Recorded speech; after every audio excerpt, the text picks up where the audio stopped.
Okay, question number 21. Increase of price of rupees 200 by 10% and then decrease the new price by 10%. Because it's the final price same as the original one. Increase the price of 200 by 10%. Then decrease the new price. Increase price के लिए क्या करते थे? Plus one.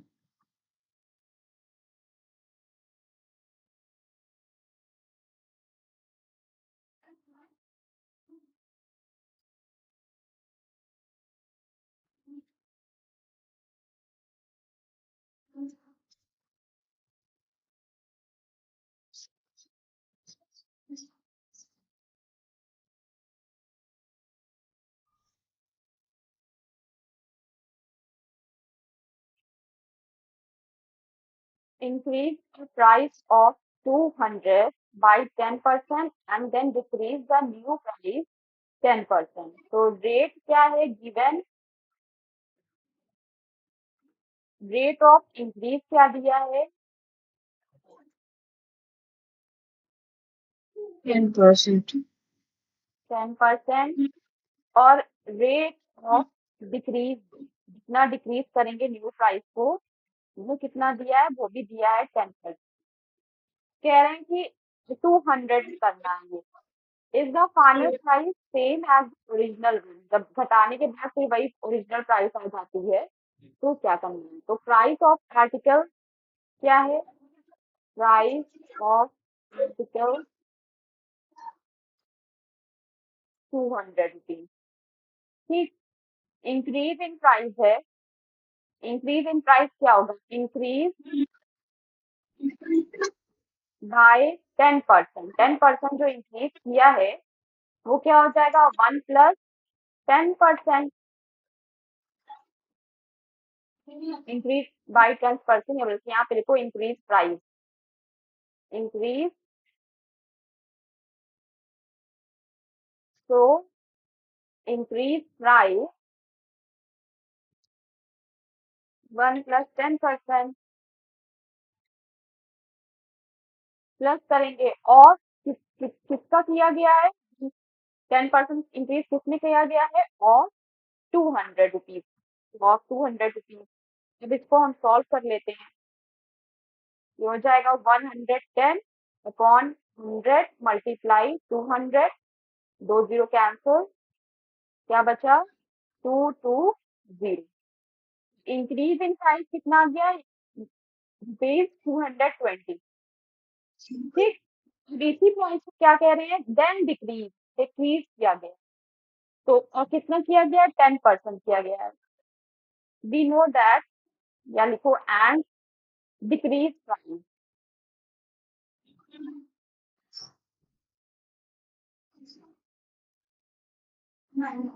Decrease price क्या है? Decrease decrease. price with हाँ. 10% increase किया गया and then decrease the new price by 10%. New price को, तो न्यू प्राइस 220 हो गई. 220 का यानी कि करेंगे 1 - 10% और न्यू प्राइस. न्यू प्राइस कितनी है? यहाँ पे लिख लिख देते हैं पहले as new price. New price का किया गया है. New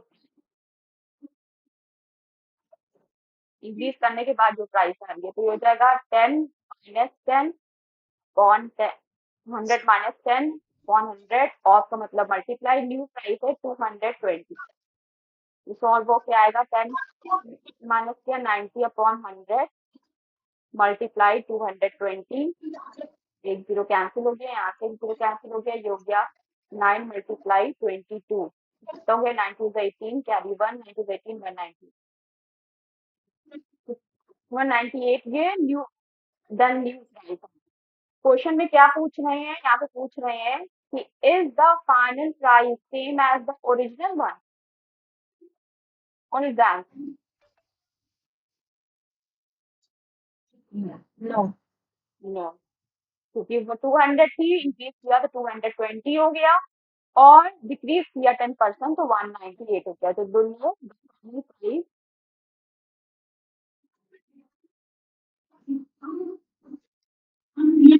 not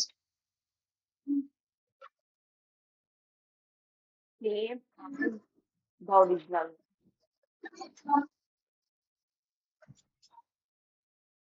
this is get it.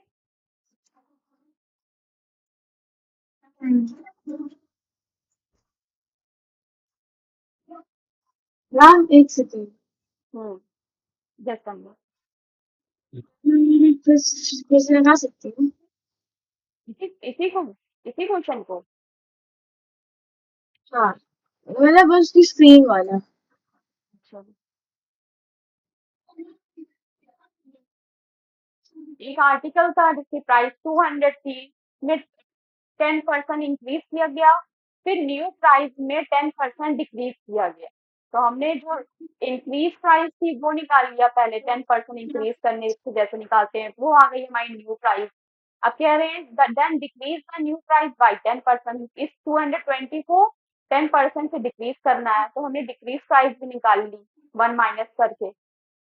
तो हमारी डिक्रीज प्राइस आ गई 198। फिर इसी में क्वेश्चन पूछ रहे हैं कि is the final price same as the original one. तो no.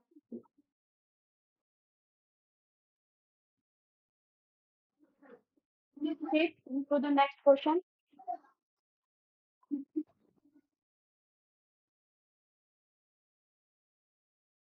Okay, read it.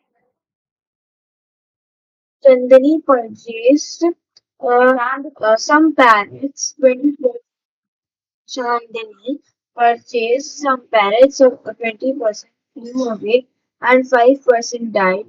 Of the remaining 45% were sold. Now 33 parrots remains. How many parrots had Chandani purchased?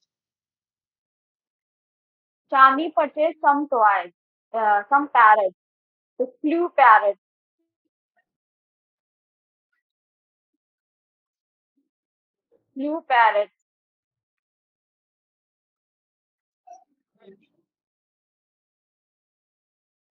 20%. Died,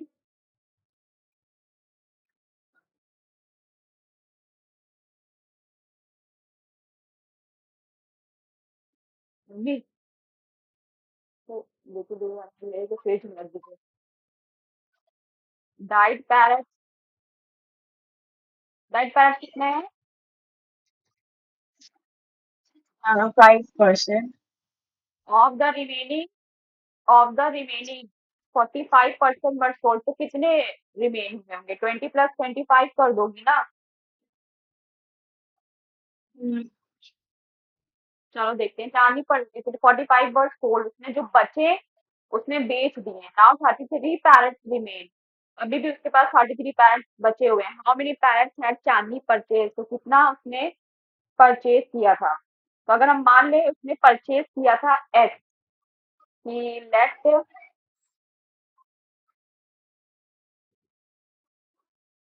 today there so much problems in digital pen. Next,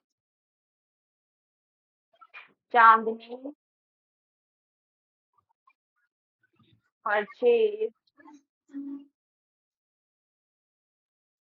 x parrot. अगर चांदी ने x parrot purchase किए हैं, तो blue parrot कितने हो जाएंगे? Can be written as, तो blue parrot, number of blue parrot, number of blue parrot का परसेंटेज दिया है, नंबर ऑफ ब्लू पैरेट क्या हो जाएगा? 20% ऑफ एक्स। और इसको कैसे लिख सकते हैं हम? 20x/100। और इसको कैसे लिख सकते हैं? 2x/10। बस इतना सफिशियंट है, या 0.5 भी लिख सकती है। ठीक है, कैंसिल हो जाए तो इट कैन बी रिटन। तो इसी तरह से ये कैंसिल कर दे, 2 1 2, 2 5 10, तो ये हो जाएगा x/5। फिर number of parrots die, number of parrots died, कितने पैरेट्स मर गए, 5%, तो इसको कैसे लिखेंगे, 5x/100, क्लियर। तो ये हो जाएगा 5 × 5 20, 5 2 10 और 0, x/20, ये हो जाएंगे नंबर ऑफ पैरेट्स डाइड। अब रिमेनिंग पैरेट्स निकालना है, तो रिमेनिंग पैरेट्स कैसे निकलेगा, इन दोनों को प्लस करें, इन दोनों को ऐड कर दें और x में से माइनस कर दें। ठीक, बोलो इतना समझ में आ रहा है। नंबर ऑफ हाँ। रिमेनिंग पैरेट्स, एक एक लाइन सॉल्व करते हैं मैथ के क्वेश्चन में, सारा क्वेश्चन एक साथ लेके बैठ जाओगे तो कुछ नहीं समझ में आएगा, एक एक लाइन बस हम सॉल्व करते चले जाएंगे। नंबर ऑफ रिमेनिंग पैरेंट्स वो क्या होगा, वो उसको सॉल्व करेंगे इस तरह से कि x में से माइनस कर देंगे किसको, इन दोनों को, 20% फ्लू वाले और डाइड वाले। फ्लू वाले कितने हैं, x/5 प्लस x/20। सॉल्व करो इसको, कितना हो जाएगा, x माइनस 5 और 20 का एलसीएम कितना आएगा, 20, 5 और 20 का एलसीएम लेंगे, फिर 4x हो जाएगा, कैसे, 5 से डिवाइड किया 20 को, आया 4, ऊपर 4 मल्टीप्लाई कर दिया 4x, फिर 20 से 20 को डिवाइड किया, आया 1, 1 ऊपर मल्टीप्लाई कर दिया न्यूमरेटर में, तो प्लस x, क्लियर। क्या आ गया, ये x minus 4x plus 5x हो गया, 5x/20, फिर से इसको ले आएंगे यहाँ पर और सॉल्व कर लेंगे, ये हो जाएगा 20x माइनस 5x/20, वही एलसीएम लिया है, x के नीचे क्या मान लिया, 1, 1 और 20 का एलसीएम लिया 20, फिर 1 से 20 को डिवाइड किया 20 आया, तो 20 ऊपर मल्टीप्लाई कर दिया है, तो माइनस लगाया, माइनस लगाया, फिर 20 से 20 डिवाइड किया तो 1 आया, और 1 मल्टीप्लाई किया तो 15x का, 20 में से 5 माइनस किया, कितना हो गया, 15x/20, 5 से कैंसिल कर लेंगे, 5 3 ज़ा 15, 5 4 ज़ा 20, तो रिमेनिंग पैरेट कितने आ गए, 3/4x are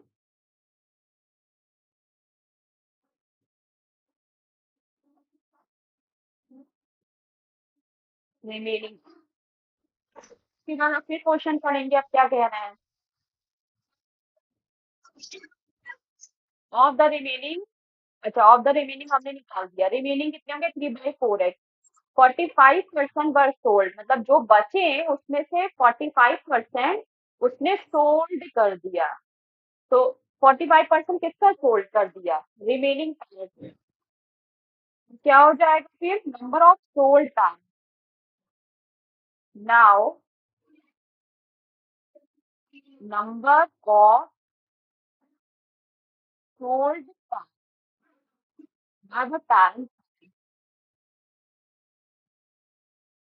number of sold parrot, तो नंबर ऑफ सोल्ड पैरेट कितने हैं, 45% और किसका है बोलो,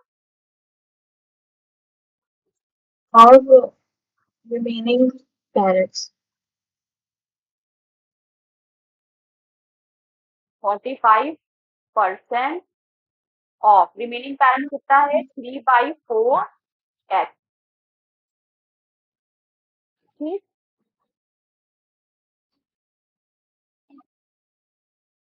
क्या कैंसिल होगा ये,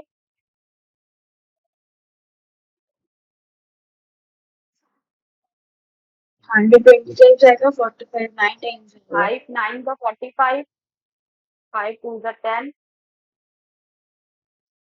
बस और कुछ कैंसिल नहीं होगा ना, 4 1 4 मल्टीप्लाई कर दो, 9 3 का 27 है, और 4 2 का 8 80, 8 सॉरी 80x, 27/80 ये सोल्ड पैरेट्स हो गए, ठीक है, हमने सोल्ड पैरेट्स भी निकाल लिए। अब क्या कह रहा है क्वेश्चन, नाउ 33 पैरेट्स रिमेन, मतलब अब भी उसके पास कितने पैरेट्स बचे हैं बेचने के बाद, सब कुछ करने के बाद?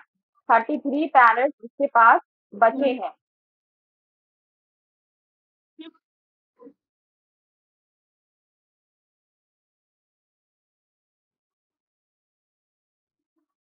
जितने पैरेट्स हमारे पास और रिमेनिंग पैरेट्स कितने थे, मतलब 3/x यहाँ पर जो हमने रिमेनिंग पैरेट्स निकाला था, ये, हाँ, ये चीज, ये जो 3/x निकाला था ना, जितने मरने के बाद और फ्लू हो जाने के बाद जो रिमेनिंग पैरेट्स बचे थे, वो इतने थे। इन रिमेनिंग पैरेट्स में से 45% उसने बेच दिया था।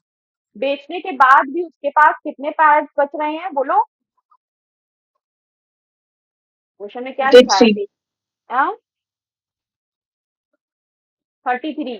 बेचने के, 33, हाँ, 33 बेचने के बाद भी उसके पास कितने पैरेट्स बच रहे हैं?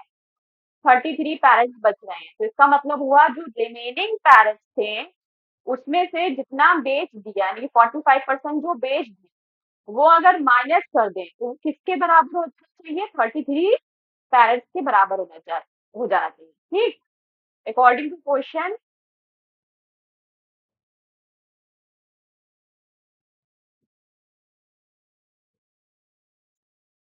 अकॉर्डिंग टू क्वेश्चन जो रिमेनिंग पैरेट्स थे 3/4x, उसमें से जितने पैरेट्स बेच दिए, कितने पैरेट्स बेच दिए? 45% ऑफ रिमेनिंग, यानी कि 27x/80। अगर इसमें से इसको माइनस कर दें तो ये कितने? 33 पैरेट्स के बराबर हो जाने चाहिए। Please draw the question 33 parrots. अब यहाँ से क्या करेंगे? एक्स की वैल्यू निकालेंगे। ठीक है, 4 और 80 का एलसीएम क्या आएगा? 80। एलसीएम निकालना आता है ना? हाँ, हम्म, इसको सॉल्व करती चली जाओगी ऐसे ही तो 80 आ जाएगा। 80 लिखा, 80 4 से डिवाइड किया, 80 को कितना आया?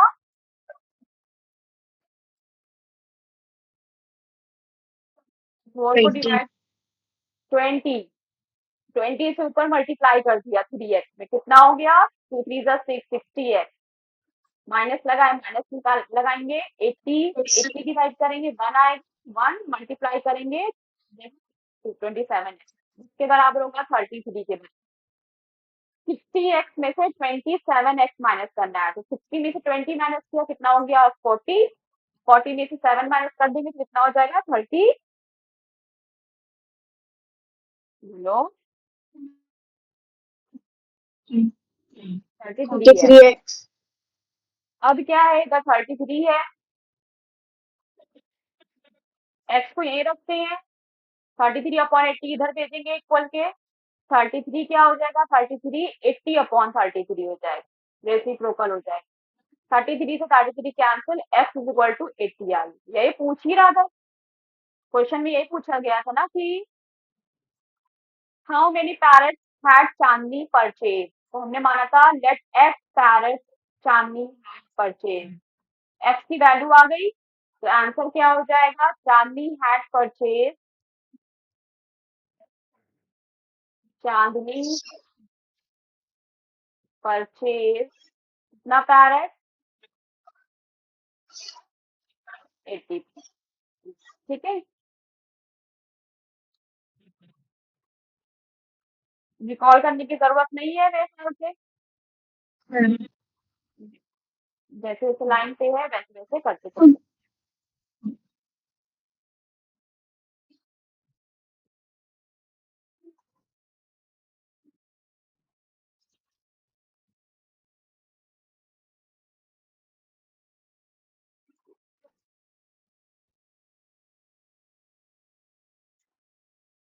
Next question.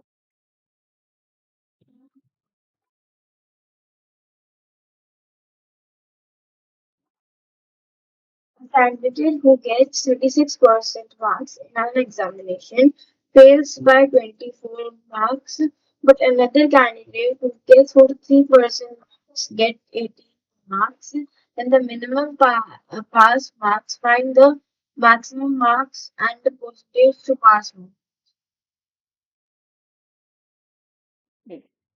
Candidate who get 36%। एक एग्जाम हुआ है जिसमें डिफरेंट डिफरेंट परसेंटेज के बच्चों ने मार्क्स एक्वायर किए हैं। जैसे candidate a candidate who gets 36% marks in an examination fail by 24 marks। मतलब जिसका 36% मार्क्स आया है वो 24 मार्क्स से फेल हो गया। बट अनदर सेकेंड, ये फर्स्ट कैंडिडेट की बात हो रही है, फर्स्ट कैंडिडेट की बात। अनदर कैंडिडेट, ये सेकेंड कैंडिडेट की बात। ठीक है, तो second candidate who gets 43% marks get 18% more marks than the minimum passing marks। तो मिनिमम पासिंग मार्क्स जितना होता है उससे 18 मार्क्स ज्यादा मिल गया है उसको। ठीक है, marks pass, minimum passing marks.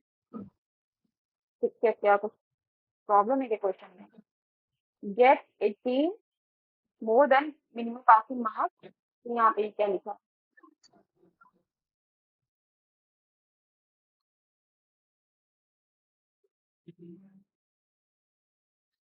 ठीक है, find the maximum marks and percentage. मतलब मैक्सिमम मार्क्स होता है ना कि इतना मार्क्स आएगा तब आप पास हो पाएंगे। तो find the maximum marks and percentage. ठीक है, मार्क्स निकल आएगा तो उसका परसेंटेज भी निकल आएगा मल्टीप्लाई 100 करके। ठीक है, तो हम मान लेते हैं लेफ्ट मैक्सिमम मार्क्स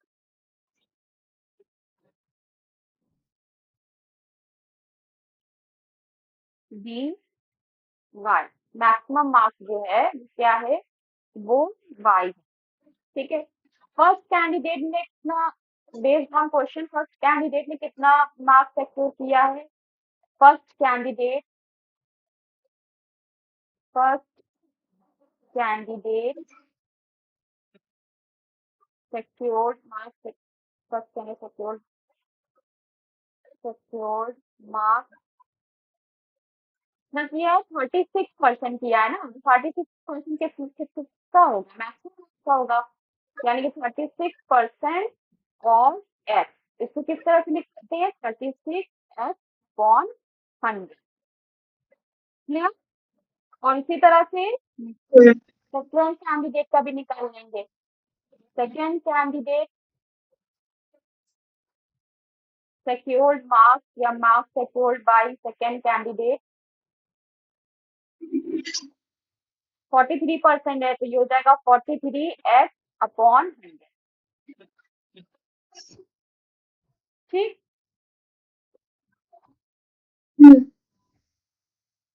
अब कह रहे हैं कि जो सेकेंड कैंडिडेट है, फर्स्ट कैंडिडेट जो मार्क्स है वो 24 का है। एग्जाम को क्वालिफाई करने के लिए क्या होना चाहिए? पहला वाला कैंडिडेट 24 नंबर से फेल हो गया है और दूसरा वाले कैंडिडेट ने 18 नंबर ज्यादा मार्क्स लिया है। ठीक, एग्जाम को पास होने के लिए, सिर्फ पास होने के लिए बात बताई जाएगी, तो एक ही नंबर तो होगा। वो उसके एग्जाम को पास करने के लिए 100 नंबर लाना, तो जिसका जिसका 100 नंबर आया होगा उसकी मार्कशीट बराबर होगी, सबके नंबर बराबर होंगे, सभी पास हुए होंगे। तो find the maximum marks and percentage निकालना है पास होने के लिए। दोनों को इक्वल रखने के लिए क्या होना चाहिए?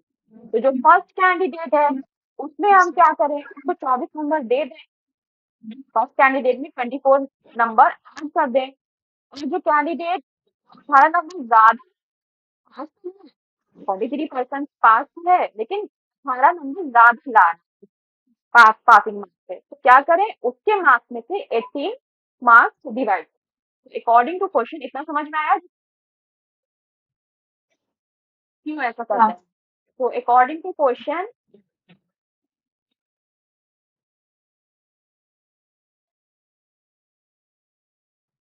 ये जो फेल कैंडिडेट है, फेल कैंडिडेट का जो परसेंटेज निकला है, जो नंबर निकला है मैक्सिमम मार्क्स, वो 36 है और वो 24 नंबर से फेल हो रहा है, तो उसमें 24 ऐड कर दे। और जो पास कैंडिडेट है वो पास तो हुआ है, लेकिन 18 मार्क्स उसे मोर मिल रहे हैं, इसमें से 18 माइनस कर दे। ठीक, इस कर ले इस इक्वेशन को सॉल्व। अब हम करेंगे इस इक्वेशन को सॉल्व। तो जो एक्स वाले हैं उसे एक तरफ कर लेते हैं।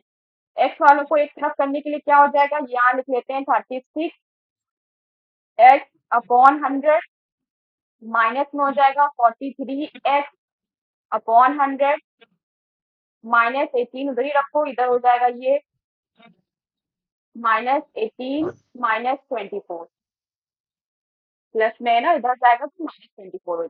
ठीक, ये -18 यहाँ क्या कर लेंगे, एलसीएम ले लेंगे।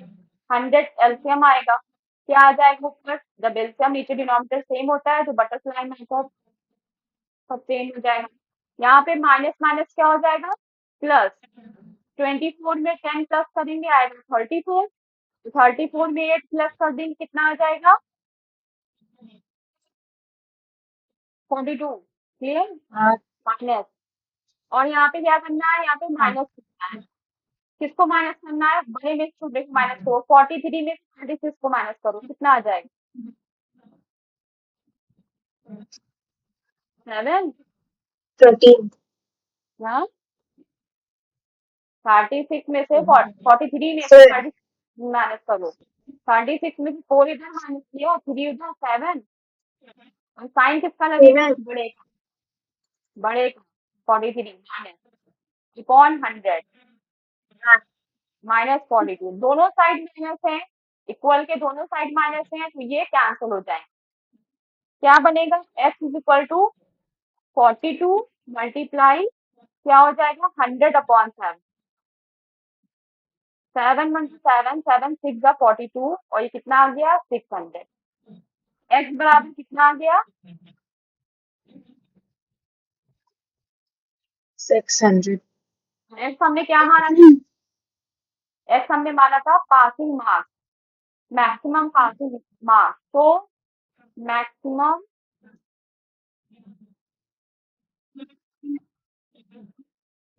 Passing marks is 600।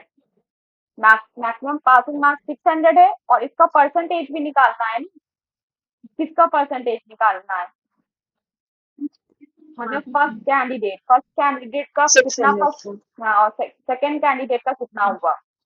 तो marks secured by first candidate,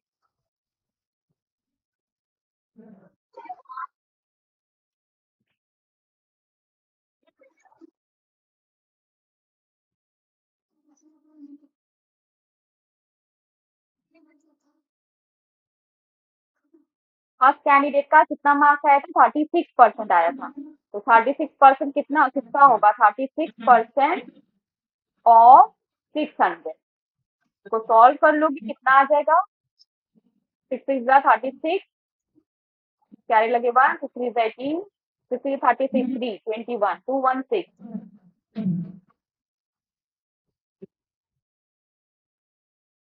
36% आया था, लेकिन 24 मार्क्स क्वालिफाइंग मार्क्स क्या होगा, 24 नंबर से फेल हो गया था।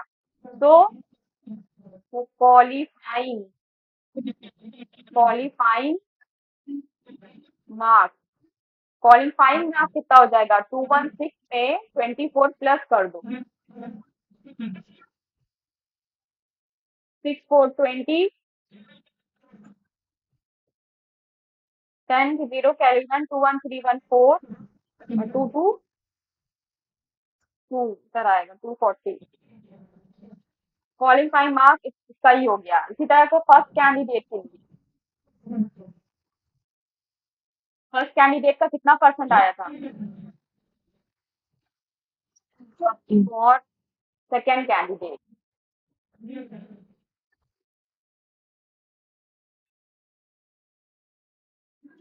लेंदी क्वेश्चन हैं थोड़े ये सारे। For second candidate marks secured, बोले भाई सेकेंड कैंडिडेट का कितना परसेंट आया था,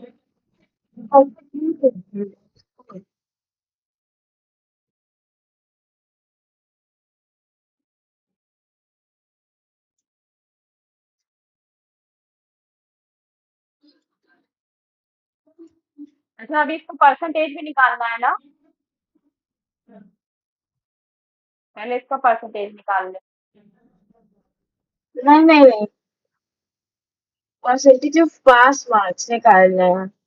हाँ, तो क्वालिफाइंग मार्क्स कितना होता है, पास मार्क्स कितना हो जाएगा, परसेंटेज फॉर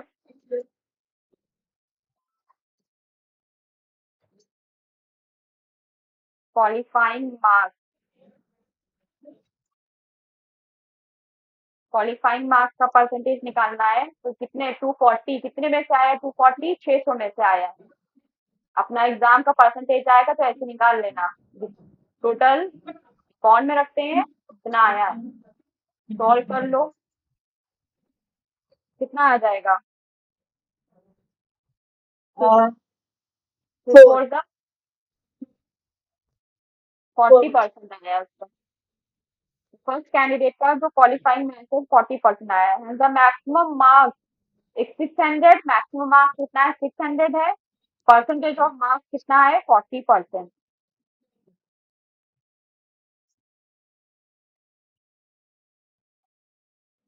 ठीक, ये था क्वेश्चन। अच्छे से बैक टू बैक होके एक एक स्टेप को अच्छे से समझो, तब जाके क्वेश्चन समझ में आए। तो प्रैक्टिस करो, जितना प्रैक्टिस करोगी, word to word, line to line solve करोगी, चीजें उतनी अच्छे से समझ में आएंगी। तो सॉल्यूशन गिवन में क्या है, साइड्स ऑफ रेक्टेंगल। रेक्टेंगल क्या होता है, ये शेप होता है रेक्टेंगल का, ये एल होता है, ये बी होता है। तो ऑफ कोर्स जो लेंथ होगी, लेंथ ऑफ रेक्टेंगल वो हो जाएगी बेटा क्या, 20 सेंटीमीटर। और जो ब्रेथ होगी, चौड़ाई होगी ऑफ रेक्टेंगल, वो हो जाएगी 15 सेंटीमीटर। कह रहे if each side is increase by 20%, तो 20% कंटिन्यू कर लो। तो new after increase, after increment, after increment क्या हो जाएगी, लेंथ कितनी हो जाएगी, लेंथ कितनी हो जाएगी, लेंथ का 20% ऑफ 20 सेंटीमीटर निकालो, कितना होगा, 20/100 मल्टीप्लाई 20, दो जीरो कट गए,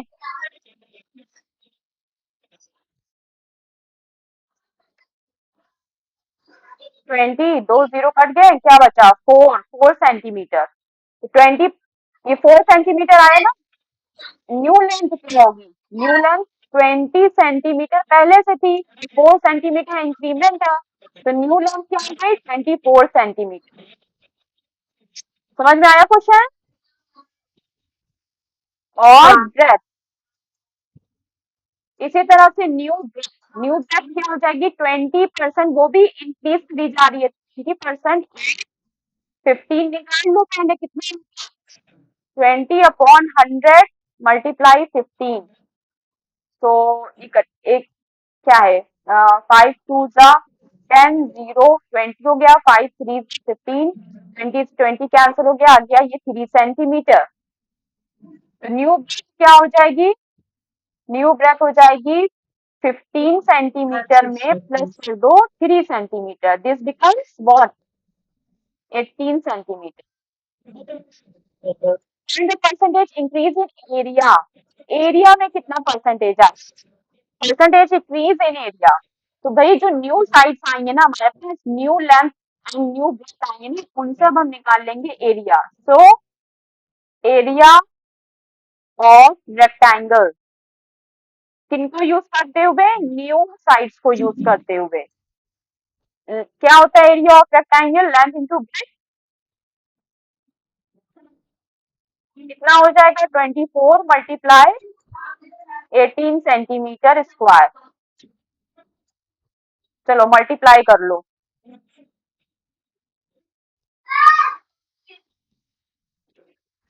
24 मल्टीप्लाई बाई 18, 8 4 32, क्या लगे 3, 8 16, 17 18 19, और 24, 2 9 4 13, कैरी 1 2 1 3 1 4, 432, 432 सेंटीमीटर स्क्वायर।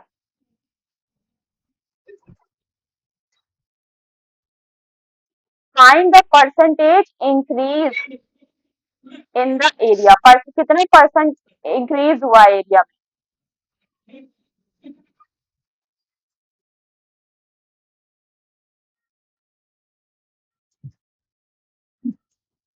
ये तुम्हारा एरिया था ऑफ आफ्टर इंक्रीमेंट। ये एरिया कितना था after increment. Before increment actual area कितना हो जाएगा? एक्चुअल एरिया, उसको भी लेंथ इंटू ब्रेथ कर दो। उसमें क्या था 20 और 15 थी, 20 एंड 15 सेंटीमीटर स्क्वायर कितना हो जाएगा? 15 टू ज़ा 30, 300 सेंटीमीटर स्क्वायर। पहला जो एरिया 1 है वो 300 सेंटीमीटर स्क्वायर है, एरिया 2 हमारा 432 सेंटीमीटर स्क्वायर है। में इसमें परसेंटेज इंक्रीज निकालना है। इंक्रीमेंट इन एरिया निकाल लो। इंक्रीमेंट इन एरिया, एरिया में कितना इंक्रीमेंट हुआ एरिया ऑफ रेक्टेंगल? 132। तो 432 में से माइनस कर देंगे कितना? 300 सेंटीमीटर स्क्वायर। ये हो जाएगा 132 सेंटीमीटर स्क्वायर। अब इस 132 का क्या निकालेंगे? परसेंटेज निकाल लेंगे। तो तुम्हें पता ही है 132 को क्या करेंगे परसेंटेज निकालने के लिए? परसेंटेज इंक्रीमेंट पूछ रहा है। 100। हाँ, तो पहले कितना था? बड़ा वाला एरिया क्या हुआ है 432 में से? 432। परसेंटेज इंक्रीमेंट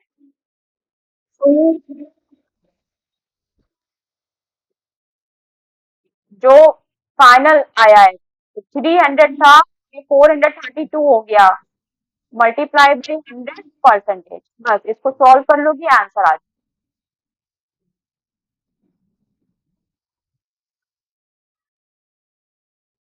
ठीक है,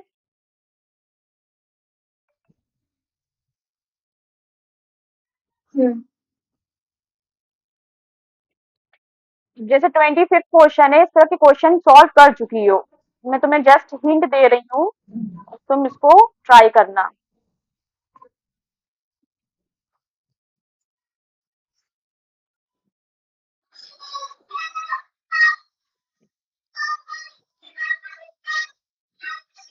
Imran gives 1% of his monthly income to his sons as pocket money. The elder son gets 80% of the total amount given. 80% of total amount given, and he spends 80% of his share. If he gives 60% month, 60 क्या है? If he saves 60 रुपए, 60 है कि percent है, क्या है? ₹360 per month. Clear.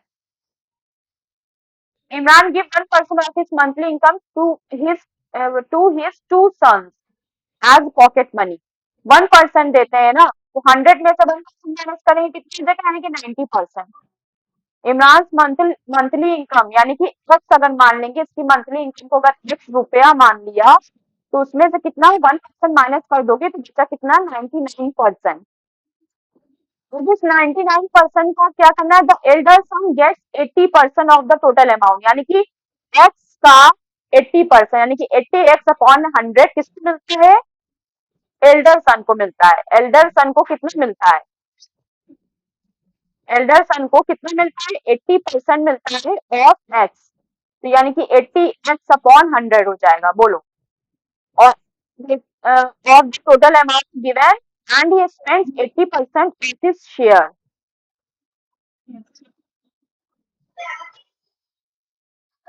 और फिर जो रिमेनिंग बचता है, यानी कि जो रिमेनिंग अमाउंट बच रही है उसकी 80%, रिमेनिंग अमाउंट कैसे निकालोगी?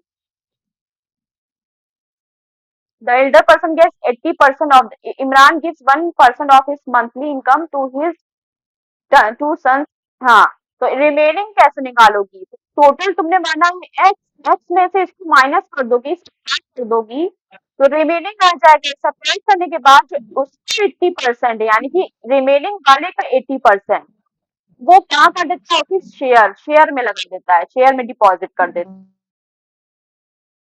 इफ ये सेव 60 पर मंथ और फिर 60 रुपीज पर मंथ सेव करता है, तो यहाँ पे जो इक्वेशन बनाओगी ना दोनों का, एक्स माइनस करोगी 80x अपॉन 100 में से, ये किसके बराबर हो जाएगा, रिमेनिंग 60 रुपए के बराबर हो जाएगा। तो जब यहाँ पे इक्वेशन ये बन जाएगा, तो यहाँ से एक्स की वैल्यू आ जाएगी, वही एक्स की वैल्यू क्या हो जाएगी, उसकी मंथली इनकम हो जाएगी। ठीक।